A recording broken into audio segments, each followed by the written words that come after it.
नमस्कार, आप देख रहे हैं ब्रेकिंग बिहार। इन दिनों जिस प्रकार से बिहार में राजनीतिक समीकरण चेंज हुआ है और उसके बाद से जदयू जो है अपने ही नेताओं से निपटने में लगा है, चाहे पूर्व राष्ट्रीय अध्यक्ष आरसीपी सिंह की बात हो या और आप देख सकते हैं जिस प्रकार से कल ही बिहार के जदयू के प्रदेश अध्यक्ष उमेश कुशवाहा का बयान आया है कि जिस प्रकार से जदयू यहाँ कमजोर हुई है, जिस प्रकार से पिछले चुनाव में 43 सीटें आई है, उसके लिए आरसीपी सिंह जिम्मेवार। किस बातों को सही माना जाए, क्योंकि यही जदयू बराबर आरोप लगाते रहा है कि लोक जनशक्ति पार्टी रामविलास के सुप्रीमो चिराग पासवान के कारण बिहार में जदयू की यह दुर्गति हुई। हम बात करेंगे लोजपा नेता और राजनीतिक विश्लेषक मयंक मौली जी हमारे साथ है। मयंक मौली जी, क्या कहेंगे? जदयू ही अपनी ही बातों को दो तरह से कह रहा है, किसको सही माना जाए? आपको याद होगा पहले आप पर आरोप लगा कि चिराग पासवान के कारण जदयू की ये दुर्गति बिहार में। प्रदेश अध्यक्ष का फिर बयान आ रहा है कि आरसीपी सिंह का। आपको तो क्लीन चिट दिया जा रहा है या जदयू खुद कंफ्यूजन में है? आपको क्या लगता है? देखिए, एक पुराना शेर है, ठीक है, उस शेर को मैं नया आयाम देते हुए अपनी बात शुरू करूंगा कि पत्ता पत्ता बूटा बूटा हाल हमारा जाने है, जाने तो जाने नीतीश ही न जाने, बिहार तो सारा जाने है। तो जदयू के लिए, जदयू में हो रही दुर्दशा के लिए कोई अगर जिम्मेदार है तो जदयू के जो कहिए सर्वे सर्वा जो है वो माननीय मुख्यमंत्री श्री नीतीश कुमार जी हैं। ये बिहार का बच्चा बच्चा जानता है। अब आरोप का ठेकरा या टोपी ट्रांसफ़र आप किसी के भी सर पे कर लीजिए, कोई भी एक नया कहिए कि उठा लीजिए नाम, जिसको XYZ जिसके नाम पे भी फोड़ना फोड़ लीजिए, बट सच्चाई यही है कि जदयू का जो भी हश्र हुआ है आज, उसकी जिम्मेदारी पूरी की पूरी माननीय मुख्यमंत्री जी की है। आरसीपी सिंह जी की बात हो या चिराग पासवान जी की बात हो, ये सिर्फ महज व्रत कहिए कि खिसियानी बिल्ली खंभा नोचे वाला बात है। अपना घर अपना आशियाना लुट चुका है अपनी ही हरकतों से। अब उसके लिए आप किसी को भी जिम्मेदार ठहरा सकते हैं, जिसको मन करे कल को आप प्रधानमंत्री को भी जिम्मेदार ठहरा सकते हैं, और उन्होंने ठहराया भी है। अपनी गलतियों को देखने की जगह आप दूसरे को जिम्मेदार ठहरा दें। खुद का इंट्रोस्पेक्शन करने के बजाय उनके लिए है कि मेरा घर लूटने में ये थे ये थे ये थे। अरे सर, आपने अपना घर लूटने ही क्यों दिया? बचाया क्यों नहीं? आपके घर में ऐसा आपने ताला क्यों नहीं लगाया? आपके होता ना भाई, घर में हम नहीं है तो भाई अपने घर की सुरक्षा पुख्ता करते हैं, सब कुछ करते हैं। और ऐसा क्या है, ऐसा क्या लूटा, पहले ये तो बताइए। आखिर आरसीपी सिंह जी से आपको किस बात का भय है? कभी आपने उनके ऊपर भ्रष्टाचार के आरोप लगाए, कभी बीजेपी के एजेंट होने का लगा दिया आपने आरोप, कभी कुछ लगाया। और कभी एक जमाना था जबकि एक नाम से प्रचलित आरसीपी टैक्स हुआ करता था। जब भी मीडिया वाले हों, जनता पूछे, आज जो उप मुख्यमंत्री जी हैं, जब उस समय नेता प्रतिपक्ष थे, सदन में खड़े होकर के आरसीपी टैक्स का नाम लेते थे, मुख्यमंत्री जी को सुनाई नहीं देता था। जैसे आज उनको ये नहीं सुनाई देता है कि कानून मंत्री के ऊपर कितने मामले हैं। देश का ऐसा पहला मामला है जिसमें कानून मंत्री को खुद कानून ढूंढ रहा है। यही मुख्यमंत्री जी हैं। जब 2005 में सुशासन के नाम पे लौट के आए थे, तो आपको याद होगा कि उस दौरान राजद में जो कहिए कि नेता हुआ करते थे, जिनके ऊपर थोड़ी दागदार छवि थी, सुरेंद्र यादव जी, उनका इन्होंने क्या हासिल किया था?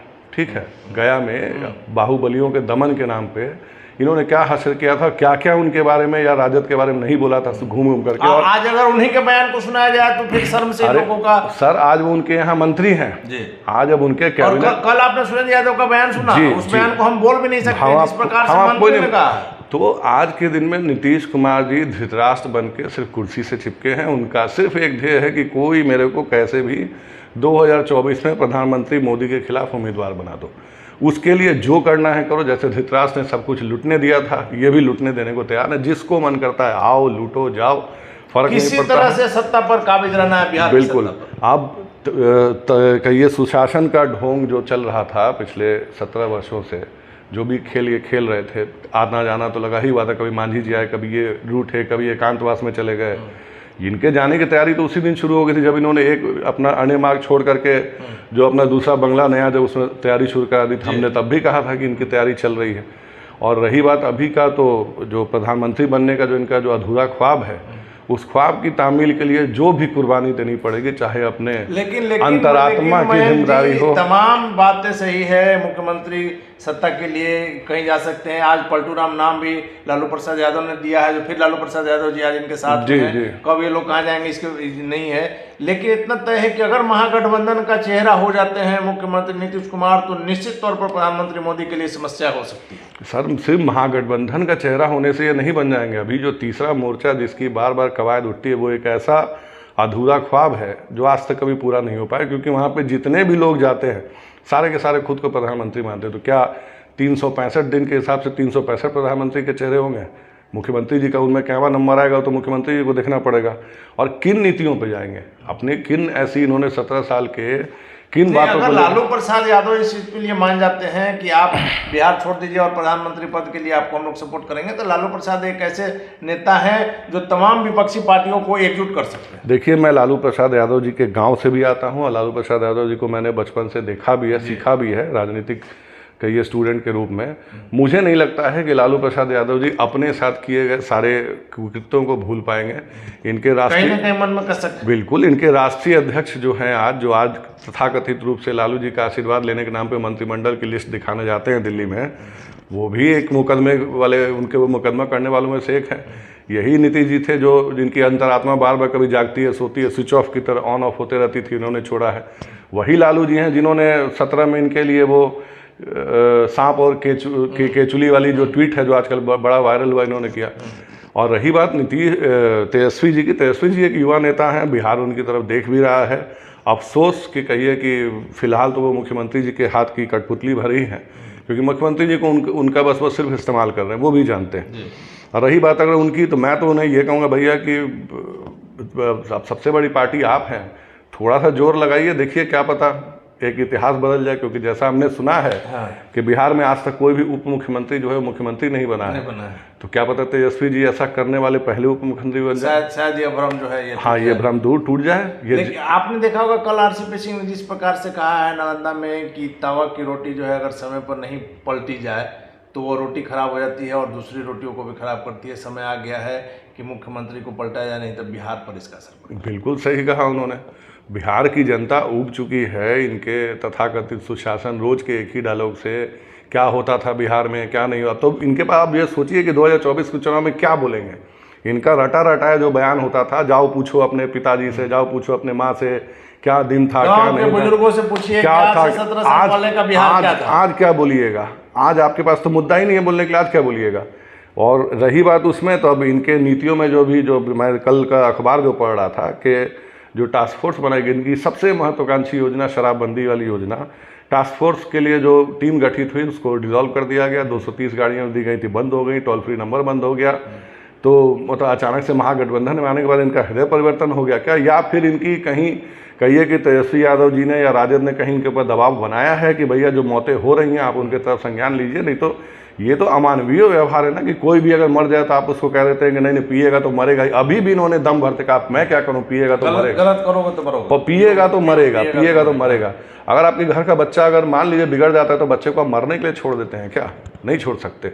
और वहीं जब आपके घटक दल के आपके सबसे विश्वसनीय में से एक आपके मांझी जी जबकि रोज पीने की वकालत थोड़ी थोड़ी पिया करो वो कहा करते हैं, वकालत करते हैं हमेशा, और वो बार बार बोलते हैं कि बड़े लोग जो है पिया करते, वो किन बड़े लोगों की तरफ इशारा करते हैं? वो मुख्यमंत्री जी ने कभी उनसे जानना चाहा कि अरे भाई, जो दुनिया से कहते हैं अरे भाई बताइए ना कि कौन कर रहा था? आपके तो सहयोगी ही रोज बोलते हैं कि बड़े लोग पीते हैं, वो कौन है? आपके गठबंधन के सहयोगी वो बड़े लोग कौन हैं? वो कौन से? और छोटे लोगों को शराब, और छोटे लोग अभी हमेशा पीने वाला आदमी अंदर रहता है, जो खबर देता है उसकी अमानवीय तरीके से बर्बाद। आपको लग रहा है कि सरकार जो है नीतीश कुमार काफी प्रेशर में इस गठबंधन? देखिए, गठबंधन ये चल जाए इनकी सरकार, यही बहुत बड़ी बात है। 24 तो बहुत दूर की कौड़ी है। लेकिन मैं किधर राजनीति जा रही है आपने देखा, जिस प्रकार से इधर बयान सिर्फ जदयू की मैं बातें कर रहा हूँ। जिस आरसीपी सिंह के सामने एक समय छोटा मोटा नेता को बैठने का सामर्थ्य नहीं था, आज हम बात कर रहे हैं सुपौल में जिस प्रकार के वहाँ के जिला अध्यक्ष ने कहा है कि आरसीपी सिंह को यहाँ सुपौल में घुसने नहीं देंगे। तो इस मतलब राजनीति का ये स्तर गिरते क्यों जा रहा है? मान लीजिए कि अगर आरसीपी बाबू सुपौल जा रहे हैं या कहीं जा रहे हैं तो वो अपना काम कर रहे हैं, अपना रैली कर रहे हैं, इससे आपको क्या दिक्कत है? देखिए, डूबता हुआ जहाज जब होता है ना, तो जहाज से जो लोग डूब रहे होते हैं बहुत हाथ पाँव मारते हैं। जदयू एक डूबता हुआ जहाज है, बाकी लोग ऑलरेडी कहिए कि अपना अपना उचित स्थान देख, जैसे टाइटैनिक जब डूब रहा था तो कैसे लोग निकल के बाहर जा रहे थे। इनके यहाँ भी वही स्थिति है। कोई बहुत ज़्यादा कहिए कि अब आगे इनके लिए लिखा भविष्य, सुनहरा भविष्य नहीं है। लोगों को ये बात पता है, तो जो खींच जो है वो अभी से दिख रही है सत्ता छिड़ जाने की, आगे पीछे रह जाने का। साफ पता लग रहा है कि मतलब की दोस्ती है। हाँ, मतलब की दोस्ती तो है ही। मैं अंदरूनी जदयू के अंदरूनी कलह की भी बात कर रहा हूँ कि उनके अंदर भी नेताओं को पता है कि ये गठबंधन बहुत दिन नहीं चलेगा और नीतीश कुमार जी 2024 के लिए भले हम लोग दम भर रहे हैं, बट वो हमारे नारों में कहीं से दम नहीं है, वो आगे नहीं बन पाएंगे। मेरी आखिरी सवाल में रही है कि जो नई सरकार अभी बनी है, तमाम मंत्री जो है आप उठा के देख सकते हैं, दागी हैं, कई दागी जो सामने से आ भी रहा है, तस्वीर आ रहा है।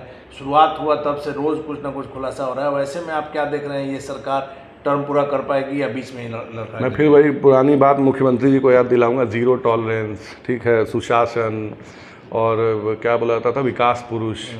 ये सारा जो टर्मिनोलॉजी वो अपने लिए जो मीडिया से गढ़वाया करते थे, वो अब उन टर्मिनोलॉजी पे ही एटलीस्ट खरा उतरने का 1% का काम करें। उसमें थोड़ी गलती मैं मीडिया की भी मानूंगा कि एक राजनीतिक रूप से एक बौने व्यक्ति को आपने बहुत विकराल रूप दे दिया। भाजपा की भी गलती है उसमें, भाजपा ने भी उन्हें बहुत बड़ा बनाया। उन्होंने ऐसा प्रोजेक्ट किया जैसे कि नीतीश कुमार के अलावा बिहार में कोई विकल्प नहीं है। इससे महत्वाकांक्षा बढ़ती चली, इससे उनकी महत्वाकांक्षा बढ़ती ही चली गई। और जब गुजरात मॉडल की बात होने लगी तो उन्होंने अपना बिहार मॉडल पेश किया। अरे हमें क्या दिक्कत होती भाई, हमारे बिहार का कोई प्रधानमंत्री बन जाए, हम सारे लोग दलगत भावनाओं से ऊपर उठ के करेंगे। और बढ़िया बात। लेकिन जो आदमी खुद बिहार को बर्बादी का सबसे बड़ा कारक हो, लोग आज भूल गए। मैं तो खैर उस दौरान का भी मैंने दोनों सरकारें देखी हैं, हम लोग का जो उम्र है हम लोगों ने, बट आज के दौर का जो बच्चा जो अब 17 साल इनकी सरकार में, 18वें साल का जो फर्स्ट टाइम वोटर बनने वाला है, उसके राज का जो जंगल नीतीश कुमार है, उसकी बदहाली के कारण नीतीश कुमार है। चाहे उसके घर में पानी ना हो, घर में मृत्यु हो जाए, स्वास्थ्य नहीं हो, शिक्षा नहीं हो, रोड नहीं है, मैंने जो कुछ भी उसने देखा है तो उसके जिम्मेदार तो नीतीश कुमार। तो उसको क्या पता कि भैया मेरे 17 साल पहले यार 90 के दशक में क्या होता था। आज की बात करें, 90 के दशक में जो बच्चे हुआ करते थे, आज वो खुद उन बच्चों के पिता हैं। और ये तो हास्यास्पद स्थिति है ना कि जिस जंगल राज के खिलाफ आप लड़के सत्ता में, जनता ने आपको वोट दिया, आज उसी जंगल राज के साथ आप उसी जंगल राज के साथ हैं। उतने दागी मंत्री तो मुझे लगता है राजद की सरकार में भी नहीं थे जितने अभी हैं। इन्होंने हर उस व्यक्ति से समझौता कर लिया है जिस व्यक्ति को कभी इन्होंने सुशासन का डंडा चला करके जनता में अपनी साख बनाने की कोशिश की। धन्यवाद आपका। तो ये थे हमारे साथ मयंक मौलिक जी, जिनका साफ तौर पर कहना है कि उन लोगों पर जिन पर आपने डंडा चलाया था सुशासन के नाम पर, वो आपके सहयोगी हैं और उनके कारनामे रोज रोज उजागर हो रहे हैं। और आगे देखना अभी काफी दिलचस्प होगा कि ये मंत्री, ये गठबंधन क्या गुल खिलाता है। फिलहाल आप बने रहे ब्रेकिंग न्यूज।